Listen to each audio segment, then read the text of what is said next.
Sup, it's Hallie. Welcome back to Branching Paths. When we last left off, they had just rescued Shiro from the likes of Kai and his goons, and welcomed him back into the club a little bit. Oh, just our club's couple. Natsuki scooches out of the way for Shiro to see past her. Shiro then sees what Natsuki was looking at, Adrian and Yuri sitting under the windowsill. Yuri has her head on Adrian's shoulder while they read some sort of book, simultaneously holding the book and each other with their hands. Ugh, they're so lovey-dovey sometimes, it's annoying. Besides, I can't organize my manga in the closet without distracting them. I didn't know Adrian was a part of the literature club. He's not. I like to call him a part-timer. He comes in on occasion to hang out, usually steals Yuri away from us for half the club, and they come back all red and stuff. What do they do? I try not to know, and I try not to care. Adrian's my smoking buddy, so I unfortunately hear him blabbering about it to some of our mutual friends. Then I try to get high enough to forget hearing about whatever they did.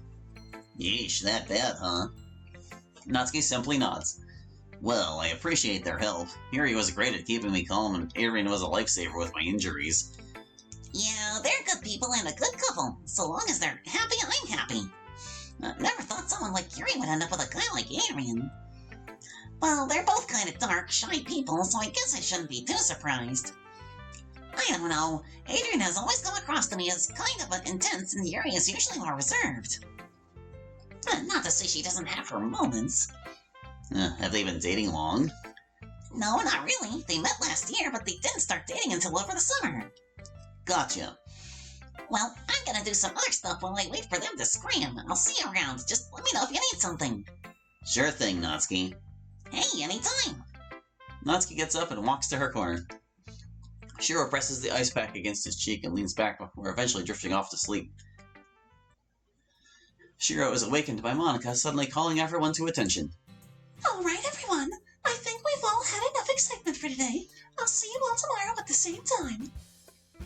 As Shiro rubs his eyes, Sayori approaches him. Feeling better, Shiro? Yeah, a bit. I don't know how I'll explain it to my parents, but I think I'm good to walk now. Shiro stands up and puts some weight on his leg. It still stings a little bit, but it'll be manageable enough if I go slow. Awesome! If you'd like me to walk you out, I'd be happy to do so. Don't trouble yourself. I'm sure I'll be fine. Besides, Kai never hangs around school this late.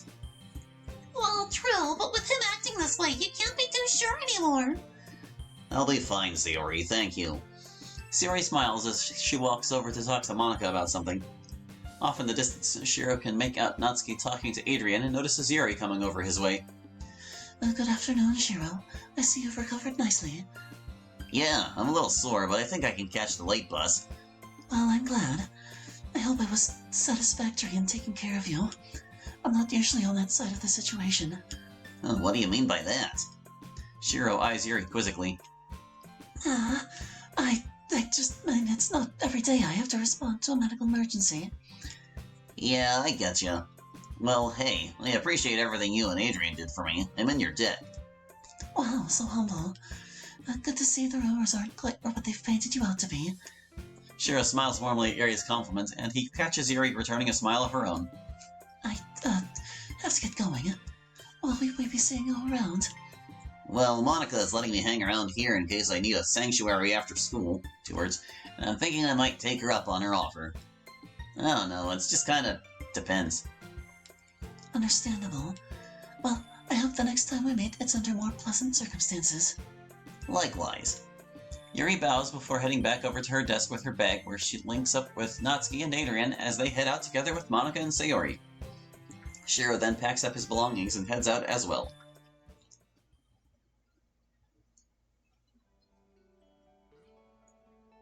Oh, was that it for that episode? Looks like it was. Alright, I'm gonna click past this because we're gonna save it for the final of the 5, okay? Just as Shiro turns the corner to leave for the stairway, he spots Adrian leaning on one of the lockers. That's odd. Didn't he leave with the rest of the literature club? Adrian? Hey, Shiro, you got a second? Sure, what's up? He says as he approaches Adrian. So I'll keep this real with you. I have no problems with you sticking around. If Monika's willing to forgive you for what happened last year, that's your guys' business. Good to know. However, I will not tolerate you trying anything with Yuri. I'm not saying you were trying to back there or anything, or trying to back there or anything, but I just want to lay some ground rules because I'm not always going to be around to visit. I get you. So, if possible, try not to spend too much time around Yuri, at least until I know I can trust you. Well, what if she approaches me? Just respectively, keep your distance. Respectfully. Obviously, if it's important enough, then there's no issue. I'll talk to her about this sooner or later, too, so that we're all on the same page. Okay. So you want me to avoid talking to Yuri? Yeah, unless you absolutely need to. It's not going to be a problem, is it? Well, I don't know how much I'll even be around either. I may rejoin the science club and... I know you have a class with her. Again, I'm just asking you to keep your distance from Yuri until I know I can trust you. Well, how am I supposed to earn your trust? Slowly but surely. You agree to this, it'll go a long way. I'll just say if I catch you crossing a line with her, I'll have no problem throwing you back to Kai or finishing what he started. Yeesh, man. I've never gone for anybody that wasn't single. I don't plan on stealing her away from you if that's what you're worried about. Well, I'm glad to hear that, but do you agree to my terms? Seems weird, but I guess I do owe you one. A little more than that, I think. I'm sorry for being defensive. I'm not usually like this. I never really felt this way about anyone before, and Yuri, well, she means a lot to me. Let's just say that. Yeah, I get you. I agree to your terms and I'll stay a respectable distance away from her unless urgent. Good, that's all I wanted to hear. Well, big man, you take it easy. I'll see you around, I guess. Yeah, you too. The two nod to each other before heading their separate ways. It's nice that Chiro's making friends on tenuous terms. Alright, let's go over here. We gotta get to the investigator arc. I should probably just save this one on that menu, so I don't have to worry about clicking through all that dialogue we already saw and stuff. Did I save it here before? I can't remember. I guess it wouldn't be that screenshot if I had saved it here before. You know what? Whatever. It's fine. Episode 8. Let's go. Web of Lies.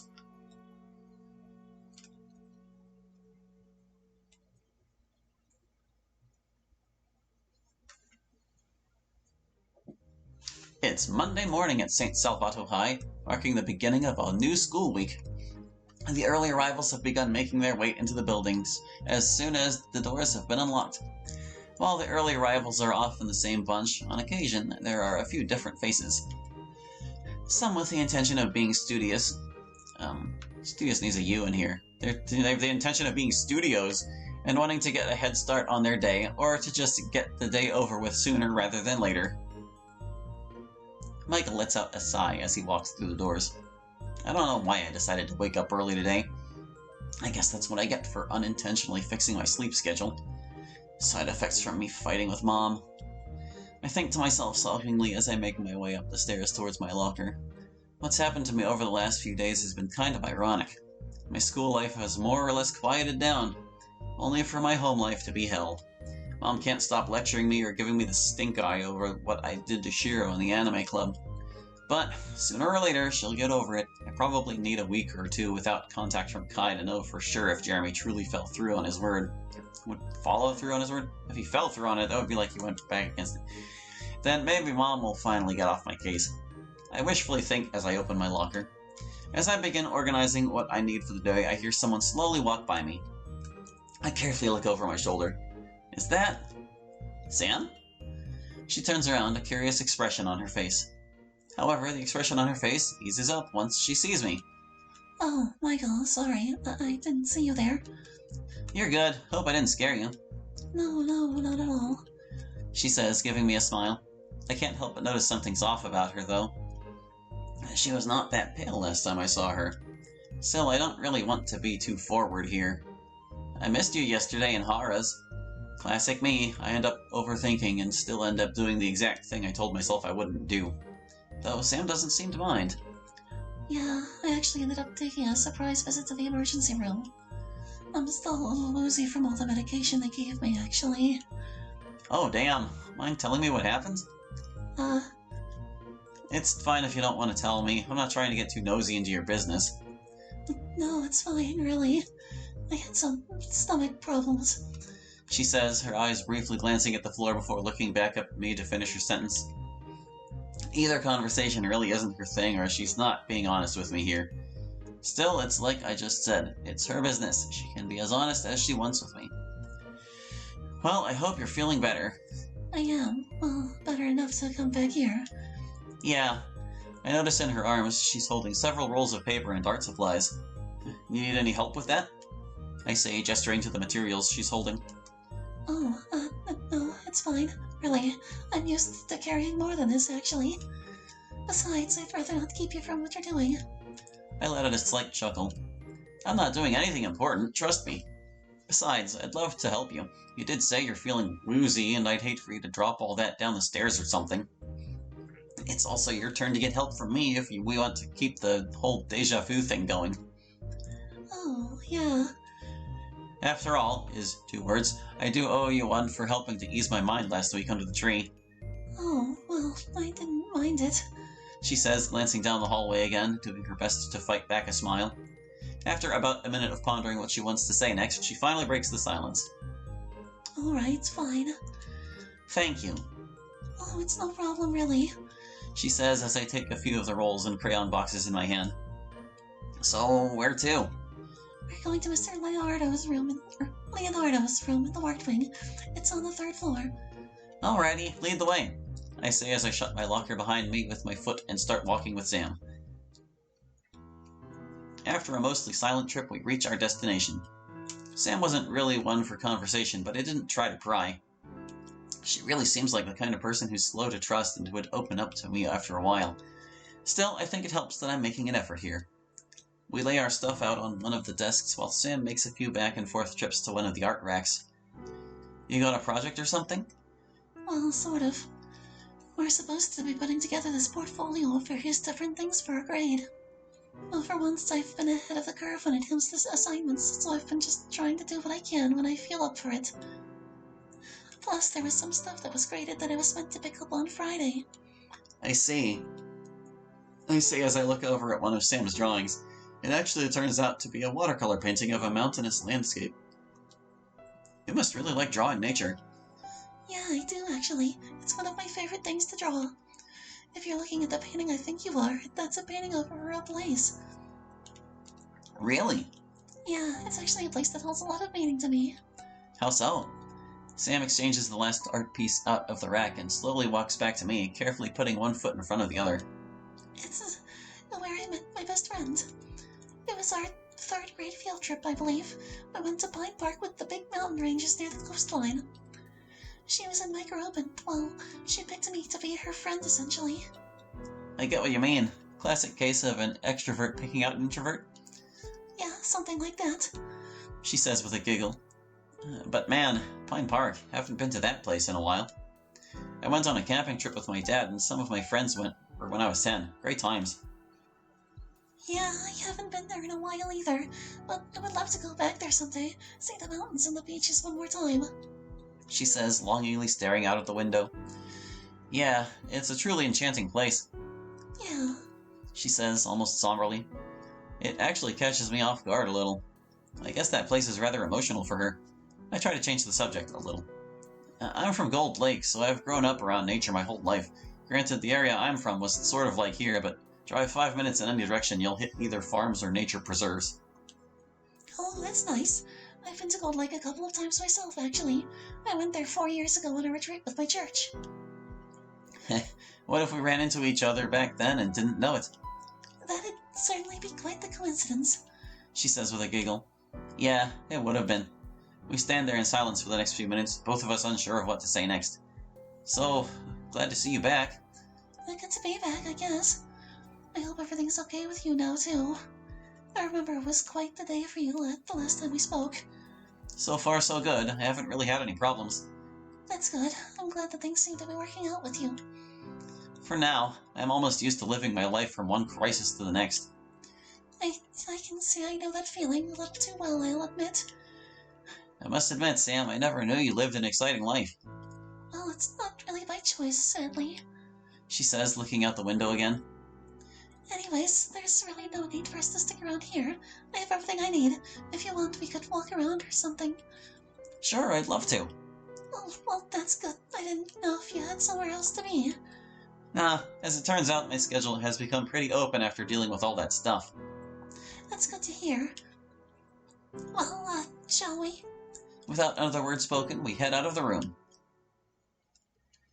Sam and I end up walking around the school, killing time until the first bell rings. Though a little bit of effort on my part, through a little bit of effort on my part, I got her talking, and we actually ended up getting to know each other a little bit. Granted, it was just basic conversation starters like, have you seen this movie, or what's your favorite color? Although it was nice to see her open up a little bit more to me. Don't need this comma, that one can go. It seems that after everything going against me, someone somewhere has finally decided to throw me a bone and have me talk to Sam more. I gotta say, Michael, I'm surprised. Oh, how so? Usually, most people just don't pay any attention to me. I'm willing to bet that most people don't even know I exist. Which, well, I'm fine with. It doesn't happen often that someone goes out of their way to talk to me. So, yeah, I'm not sure where I'm going with this, but thank you. It's no problem. You just seem like the kind of person that I can vibe with, you know? Yeah, I suppose so. Truthfully, my social circle isn't particularly big. I really only hang around with one person. You're a quality over quantity kind of person. Yes, exactly. I don't know, it just never really bothered me being by myself most of the time. Having someone to talk to is great, but I just came to be self-sufficient to the extent that I can be. Anything I ever needed or wanted to do, I did by myself for the most part. You know, with everything you've told me, I'm surprised you agreed to be friends with that friend you've told me about. Sometimes I look back and ask myself, how did we become friends again? But she's an incredibly sweet and joyful person. She's really wise and she's been there for me a lot. It helped that she went out of her way to be kind and thoughtful, even though she had no reason to. It's a shame that the number of people willing to do that are going down by the day. And they're not exactly common around this school either. Yeah, I know what you mean. I've met quite the cast of characters. I imagine. Even though I'm so detached from the social sphere here, you can't help but hear the occasional whisper about who's dating who, or who did what, or something like that. And more often than not, it's the same person or the same group of people. Was it like that at your old school? To some extent. I wouldn't have considered myself popular, but I had a good group of friends going, and we usually hung out on the weekends. It needs to be two words when it's a verb, one word when it's a noun. Or describing. Sure, the school had an occasional jerk here and there, but it was nothing like it is here. Wow, it must have been quite the culture shock for you. Yeah, but it hasn't been all bad. Being removed from everything helps. It lets me fly under the radar and nobody pays me any mind. For the most part, I've been left alone, aside from an occasional prankster or some boy trying to joke with me. And last week with my locker. She says as she gazes down at the floor. I still don't know why someone would have done that. Did you ever end up reporting it? No, but I did get my combination changed just for good measure. Well, that's good. Besides, I have a feeling something like that isn't going to happen again. Why's that? Oh, no reason. She says as she turns back to face the hallway. Well, good to know. The first period bell rings, signaling the start of the academic day. I guess that's that then. Yeah, time for math. Woohoo! She says as she attempts to feign enthusiasm, but it comes across as incredibly adorable. I decide to say something I've been meaning to tell Sam for a while now, and I feel like how after today has gone so far, I have some wind in my sail. Hey Sam. Yes? I enjoy spending time with you. We could hang out after school sometime. See, they did it right there. That's correct. That's the way you do it. Oh, I attempt to fight back a smile, but I end up losing it and letting it show. After about a minute, Sam somewhat regains her composure. Yeah, I'd like that. If you ever wanted to join me for lunch sometime, you know where to find me. We usually hang around that area. Good to know. I'll see if I can drop by. Oh, and just to make this easier, what's your phone number? She says, nervously fidgeting. I smile to myself as I hand her my phone and she enters in her contact information. Well, that's that. We should probably make our way to Hara's. Yeah, let's. We begin our walk to Hara's, the hallways becoming increasingly crowded as everyone makes their way to their own respective classes. As we were walking, I began to accidentally pick up on the conversation that two guys as we walked by. Hold on. I began to accidentally pick up on the conversation that two guys as we walked by the two guys were having as we walked by. I mean,